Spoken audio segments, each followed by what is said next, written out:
Hello everyone, how are you doing today? Kingrex here, and we finally got up to it. I will be making my Iron Marines hero tier list. Basically we'll be ranking all the heroes, every free and premium hero from worst to best. So yeah, let's begin, but before that, I wanna alert you something. This is my personal opinion on them. There's no facts, there's no like comparison or of any sort. It's just my thoughts on all of the heroes. So don't take any of it as I say as a fact.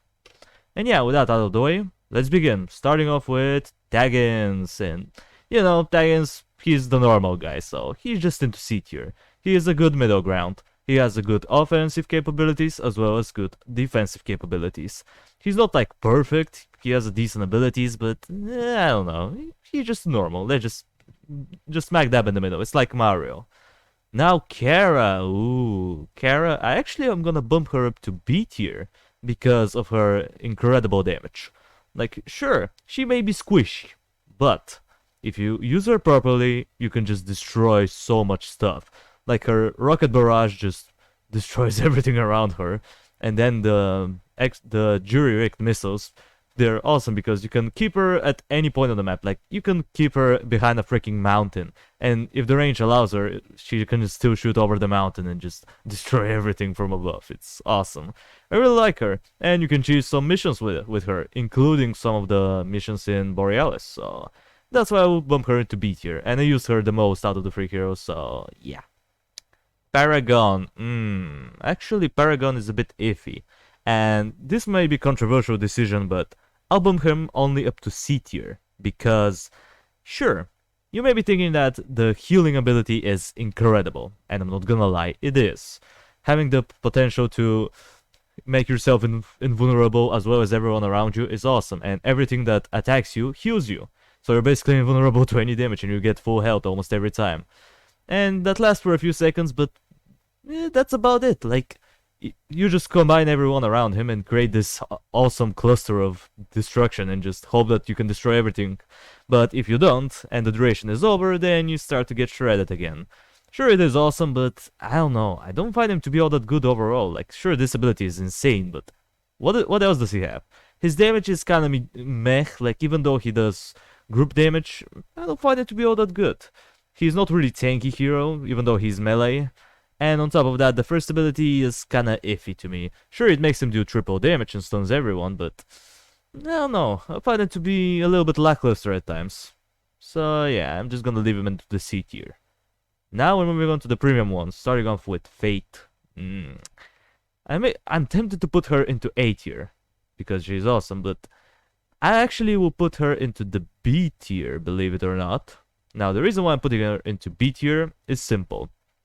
Because she is just a really confusing hero. She's meant to be a sniper, and you should camp her at the back and let her snipe people, but that's not usually what happens because of her abilities. The way they work is that she needs to get close and personal to use them. For the cloaking ability, you need to be really close to someone and hope that you can insta-kill him. For the nuke, you have to be really close to the area, and you have to be pretty precise with the detonation because you can catch more enemies if you wait for a couple of seconds. So yeah, she's just confusing hero, and don't get me wrong, she's not all that bad as far as health and armor goes, but I don't know, she's confusing, and because of that, because she is so split around, I'm just gonna leave her into B tier. However, Ajax, ooh, you're going straight into the A tier. He's awesome, man. His damage is probably one of the highest in the game, if not the highest. He can just shred buildings, destroys tough enemies, and he can withstand quite a lot of damage. He's surprisingly tanky. However, there's multiple issues with him. The first one is that he's not really fast, which can be problematic at times. If you're in a really tough mission and you have to move your hero around a lot, he's gonna be a little bit tough to move around and keep up with everyone else. And the other thing is that his first ability is, even though it's useful because it gives you breathing room, other than that, I don't find it to be all that great. Even though it stuns buildings, it doesn't stun spawners, which I thought was the case, but apparently it doesn't. I've seen him stun spawners, like the effect is there, that they're stunned, but they still spawn enemies. I don't know why, maybe it's a bug, but mid-A tier is good enough. He's a pretty tough hero, he is pretty decent. Now we're getting into Darwin. Darwin. you know what? I'm tempted to put you into D, because I really don't like you. But I can't ignore all the positives, so I'll bump you into the C tier. Because even though he doesn't have a passive ability and the ranks are complete garbage, they don't make up for it whatsoever. And the first ability is pretty bad. Like it's not awful, but it has such a short cooldown. Like short duration, and the cooldown is really long. But his damage is pretty decent. He has a lot of health, and the brutal massage can save your ass a lot of times. Like whenever you're about to die or you're struggling, just use it, stun everyone around you. You're gonna do more damage, and the others are gonna do less damage to you. It's pretty good. And yeah, I find him to be a little bit better than Paragon at sometimes, because he is definitely tougher, but I don't know, I guess it depends. Sometimes Paragon is more useful if you're like in a really desperate situations, while Darwin is more there just to, help you out. If you feel like you're not gonna win, just use his ability. But I don't know. I don't find him to be all that great, but I'll still keep him into C tier. Grink, however, no. Just no. Down to the bottom of the barrel. You're awful. Sorry, I'm sorry if you love her, but holy crap, is she just bad? Like, her DPS is pretty meh. I won't say it's terrible, but it's mediocre, which is not good. I mean, comparing to Darwin over there and Ajax, she just doesn't do a lot. On top of that, her abilities are completely awful. Like, let's just talk about them for a moment. The dragon, which is the stellar dragon over there, he does barely any damage. And you never know where he's gonna pop up. He may do a lot of damage, he may do barely any damage. You never know. And sure, it gives you damage boost, but the damage boost is not that much. It just slightly, just a little bit, just to make you think that it's awesome, but it actually isn't. And that's what you use him for, pretty much. Just let her get some extra damage, even though it's pretty bad. And speaking of that, her confusion ability is just no. It's RNG. You never know how many replicas you're gonna get, and you never know if you're gonna survive, because it's meant to make you quote-unquote invulnerable to damage, just dashing attacks and creating multiple replicas that do extra damage and provide with some sort of distraction. But I find it to be pretty RNG, and you never know what's gonna happen with Grink. Sometimes she may be good, but I don't know. The reason why there's no F tier is because I think every hero in every Ironhide game has some sort of potential, but to me she is by far the weakest. Come on, man. Come on, Chatra. Why'd you have to do this to me? You were so good. But unfortunately, you have to go to the D tier. I know. It sucks because we love him and we feel really nostalgic for him, but in this game he's not good. His stats are even worse than Grink. He's like the. Let's talk about the passive for a moment.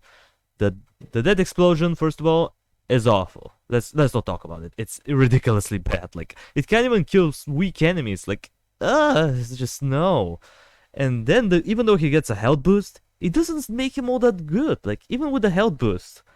Then the secondary attack, which is the glaive thing of a bob, it helps out, but the fact that it can heal you, it's more like annoying than helpful, because you never know how many bounces you're gonna get. You may get just a little trickle of health back, or you can regenerate like 25% health. Like, you never know.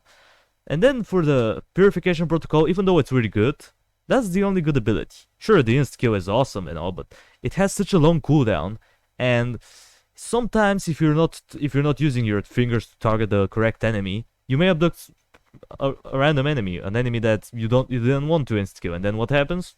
Well, nothing. You insta-kill an enemy that you could have easily taken care of, and then you have to wait like a minute to get the ability back. So yeah, because of that, Chatra, you're just into D tier. I still love you though, but that's just the way the world works. Now we're getting into Roy. Roy then. I'll bump you into the A tier, because he is actually really good. The main thing is that most people don't like him because of his squishiness. He's definitely squishy, but if you move him around a lot, he can do a lot of damage. The bashing shots are insanely good for tough enemies. Enemies like the gravity guys, or what were they called, the surge protectors. You can just bump them all the way into a corner. You can just literally bump enemies into a corner and just keep annihilating them with your bullets, reducing their armor and doing a lot of damage to them and stunning them so they can't even fight back. And it has a fast cooldown. It's awesome. The Bodo is pretty nice because every like few seconds you can just toss a random explosive doing group damage. He's really good. The only thing that I find him to be kind of struggling with is in Borealis. He definitely doesn't do very good against the carriers because they take damage as a building. So he doesn't do all that much to them. But other than that, he is really good. Definitely A tier for me. Dr. Graff, on the other hand, ooh, you're going into the S tier. Yeah, he is just ridiculously good. Sure, his range may be sucky, his mobility is slow, but his tankiness, the amount of damage that you get out of this guy, is through the roof. By far one of the strongest heroes in the game, period. And the thing is that you don't even need to use him in assault mode all that much. You can just keep him in assist mode, keep him in front of everyone. The drones are gonna regenerate his health. They're gonna regenerate the health of your allies if they take any damage. And whenever you see a tough enemy, just launch a couple of drones at him and he's gone. That's how easy it is. And yeah, that's pretty much it. Dr. Graff, S tier. Trebuco, oh. Even though you're my favorite hero out of them all, I can't put you anywhere above A tier because of your shotgun ability. The shotgun is really good in the first, and it's okay in the second world, but in the third world, it doesn't do all that much. The damage is pretty... I mean, it's not weak, but... I don't know, maybe the enemies are too strong. The shotgun just doesn't seem to do all that much damage. And even if they're in crowds, for the most part it's better to use the laser cannon, because it actually does a lot of damage. But in this case, even against the wolves you may think it's efficient, but what's the point of using it when you can just get a flame walker and he's gonna burn them and they're not gonna be able to attack you. It's more efficient. And then the healing ability, the ranks, they're awful. Like, what were they thinking? What's the point of having a small AoE effect around you when it does barely any damage when he's ranged? It's awful. And then the truffle that he shoots out after he chews it up, it's so weak. It's ridiculous. So yeah, I'm just leaving you into A. I still love you though, but A tier is where you belong. Sparrows, D tier. Yep, D tier. You heard me right. He's just not that great. Sure, his attacks are pretty cool. You know, every 4th shot is a stun, and every now and then he can shoot a weakening toxin that has a splash damage. So basically, you can affect multiple enemies potentially, reducing their damage. But I don't know, like the dogs are really weak. I don't find them to be as good as they should have been. And the thing is that they work with stuns, so the more stun effects you have, the more damage they're gonna do. But even with the stun, they're not all that strong. That's just the sad reality of it. And the sheep, even though it's decent, it can hit a limited amount of enemies. And the stun is RNG, you have 40% chance. Back in the day it used to be 100%, and if that was the case now, I would have put him maybe into C tier. But because of the circumstances, you're just into D tier, May. Sorry. I really feel bad for you though. Mark X. Now, this may upset some of you, but that's my opinion. So he goes into the A tier, not into the S tier. Why? Because of Borealis. Because his abilities don't work well with the rat carriers. The thing is that his secondary attack only targets ground enemies, which is pretty crucial, and in the first and second world you may not notice it all that much, but in Borealis, you're definitely gonna notice it. And the thing is that his armor reducing ability doesn't work on them because they take damage as a building, and buildings, I don't think they have any armor, so that is completely useless. On top of that, the Deadly Cloud doesn't affect flying enemies, which is really stupid, but that's just the way it is. And you can't really take advantage of it, even if it affected them, because technically they take damage as a building, and I don't think the weakening toxin affects building because it reduces their damage and their armor, but I don't know, I'm pretty sure it doesn't work on buildings, so yeah. I mean, sure, he's decent against the ground enemies, he can do a decent amount of damage, but I find some of the other heroes to be actually more efficient than him in the current situation, so sorry Mark X, I know you're awesome, but in Borealis you're just an A tier. And last but not least, Blue Dragon, without a doubt, S tier. Oh yeah, she is by far the best in the game. She can fly, which is awesome. She has the fastest mobility out of any hero. I think she may be even faster than the channelers, which is pretty awesome. She can nuke portals and wipe them out of existence in the blink of an eye. She does a lot of damage to pretty much anything. She can deal with buildings, she can deal with tough enemies, she can deal with large crowds of enemies, she can deal with almost anything under the sun. She is just ridiculously good. And yeah, with that we conclude the tier list. That's about it. There's nothing much else to say about it. And yeah, well guys, that's gonna do it for the video. Thank you everybody so much for watching. I appreciate you for sticking around to the end. Subscribe if you want to see more of this content in the future. And while you're at it, drop a like on the video. It means a lot to me. And by the way, if you have a different opinion on some of the heroes, then comment down below. I would love to hear your opinion. And I'll see you in the next video. Until it comes, that was King Rexy, over and out.